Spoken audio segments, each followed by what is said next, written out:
Right now, the Congress and other political parties have launched a scathing attack on BJP over electoral bonds, terming it legalized extortion. They allege corrupt practices, citing raids on 14 of the top 30 donors. Accusations include the BJP soliciting hafta for protection and coercing companies to donate via bonds.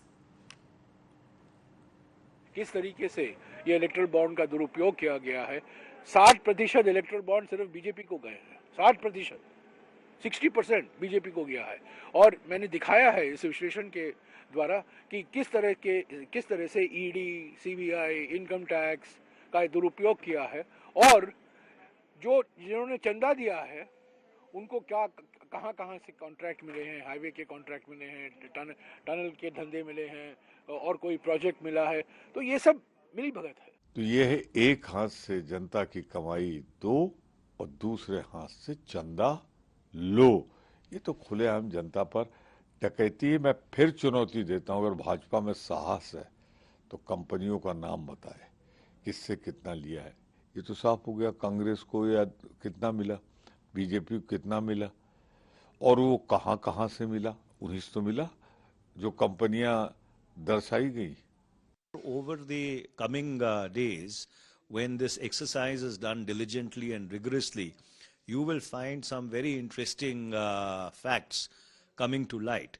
However, most important is that those unknown donors or mysterious donors who are hiding behind electoral trusts or shell companies, the Supreme Court must direct that the corporate veil of these shell companies or electoral trusts must be lifted in order to determine as to who the true donor or the true purchaser of these bonds are and to whom these bonds have gone. Bharatiya Janata party का भ्रष्टाचार पूरे खुलेआम जो है वो दिख रहा है। क्या भारतीय जनता पार्टी पाकिस्तान से चंदा लेगी? ऐसा एक शायद कंपनी उसमें दिखाई दे रही है। भारतीय जनता पार्टी वैक्सीन बनाने वालों से एक ही दिन में 52 करोड़ रुपए का चंदा लेती है। भारतीय जनता पार्टी के इस भ्रष्टाचार का खुलासा जनता के सामने होगा और जनता इनसे जवाब मांगेगी। मेरे ख्याल से इतिहास का ये सबसे बड़ा कथित भ्रष्टाचार है। It is now in public domain. People know which is the party which benefited because of electoral bond system. It is BJP. So BJP stands thoroughly exposed. Now we should ask Mr. Amit Shah to explain how BJP took all these electoral bonds. Mr. Modi should speak. What is the Modi's guarantee now? Yeah, is it the guarantee, Modi's guarantee to amass all electoral bonds and make money? अभी तो पूरी तरह से publish नहीं हुआ है। वो कह रहे हैं कि हम इसकी शुरुआत कर रहे हैं और वो आज शायद कुछ रियायत भी मांगने जा रहे हैं सुप्रीम कोर्ट से, हालांकि उनकी लिस्टिंग नहीं हुई है। तो देखते हैं क्या वो वास्तव में कितना सार्वजनिक करते हैं, क्या नहीं करते, ये तो अभी आने वाले दिनों में सब पता चल जाएगा। लेकिन निश्चित रूप से एक बात तो आ रही है सामने कि जिन कंपनीज के ऊपर या जिन लोगों के ऊपर कोई कार्रवाई की जा रही थी या कोई जांच बिठाई जा रही थी, उन्होंने इलेक्ट्रल बॉन्ड में पैसा जमा किया है और वो शासक दल के नाम से ही जमा हुआ है। All right, we have with us the Business Today's managing editor Siddharth Zarabi for a little more on that. Siddharth, you've covered corporate India for decades. Will this provide a clean funding at all? What's the feedback you're hearing from corporate India? Well, very clearly, nobody from corporate India would perhaps go on record on this. But remember, over the years that we have come to this point and the introduction of corporate bonds, in the past, people in corporate India have reacted positively to bonds. The primary reason was that companies also have come under pressure for election funding, and that's a reality that all of us know. Compare this situation where there is at least some way of official transaction versus a transaction where you have no trail, and that is the entire black economy debate.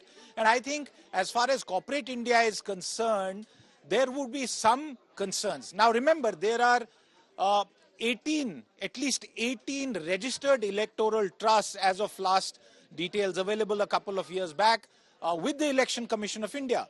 some of those trusts are in fact trusts of trusts where many companies route their electoral funding through those trusts. That system is there. Some of these trusts actually declare every single rupee that they give the money to, including the names of the parties that they receive this in. And therefore, there are different levels of disclosure that are already being maintained. But the larger question is that if this system has lacuna, and the court has said what it has said in its own wisdom, the larger question that people in the corporate fraternity would be asking is, what now? What replaces this? Right. So are you suggesting that this could really drive funding back under the table? Well, it would be difficult to sort of just say that on the fly, but if the current system has its lacunae, and if there are certain companies who do not want their political preferences to be revealed in terms of the donations that they make, and there are fears, and remember, this goes back to the original debate around the introduction of the bonds, that the pressure on companies, corporate India, and all the owners and in some way shareholders to donate for a particular cause would in some ways be reduced, because an opponent would not know that a certain company has decided to exercise its political preference in favor of company A or B or C or D. Now, with these kinds of disclosures, this is the fear. I'm not saying that that will happen. The fear in certain quarters is that will it lead to a system where no one knows, bags of cash is totally anonymous, completely away from any manner of scrutiny. People who have been involved in this in the past said that this was in some ways a halfway house towards complete transparent funding. Remember, there are suggestions like having a pool of money which all parties can access, but that doesn't really work.